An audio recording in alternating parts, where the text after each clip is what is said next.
Get your friends while you smoke with and run job with. And them things forget to chat with.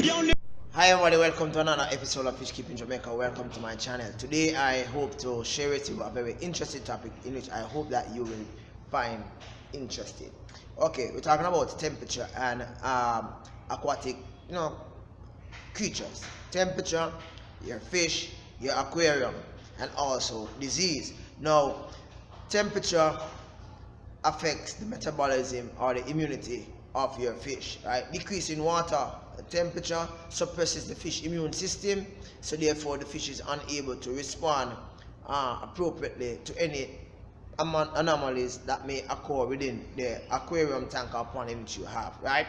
Now, most pond fish decrease. Most pond fish diseases occur in spring, or when I say in the fall, when the temperature fluctuation is great, right? So most of the time when you do have breakout of disease in your aquarium or your pond, it is during that period of time when the temperature is kind of getting a little bit low, right? Temperature tolerance depends on many factors. Temperature tolerance of your fish depends on many factors.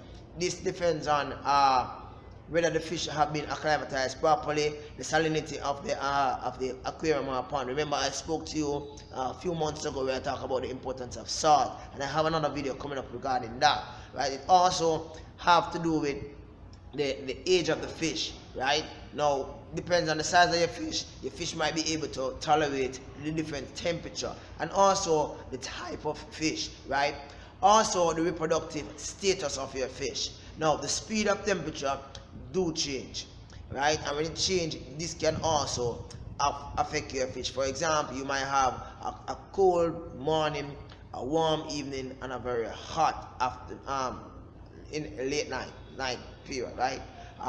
In Jamaica, we experience that a lot, right? So you have very cool mornings, warm afternoon period, and very hot, evening going on to the night. Now, temperature. Temperate fish species often tolerate a wide temperature range than tropical fish or cold water species, right? Most fish tolerate rapid drop in temperature better than an equivalent to rise in temperature. So therefore, fish, in other words, fish can tolerate when the temperature drop rapidly than when the temperature actually increase rapidly, right? This is due to the physiological changes that occur with the increase in temperature, as the metabolistic rate and as the metabolistic rate, right? And thus oxygen consumption increase. Now, remember I shared with you already that you have more oxygen available in cold water than in warm water. Thus, that is also one of the factors.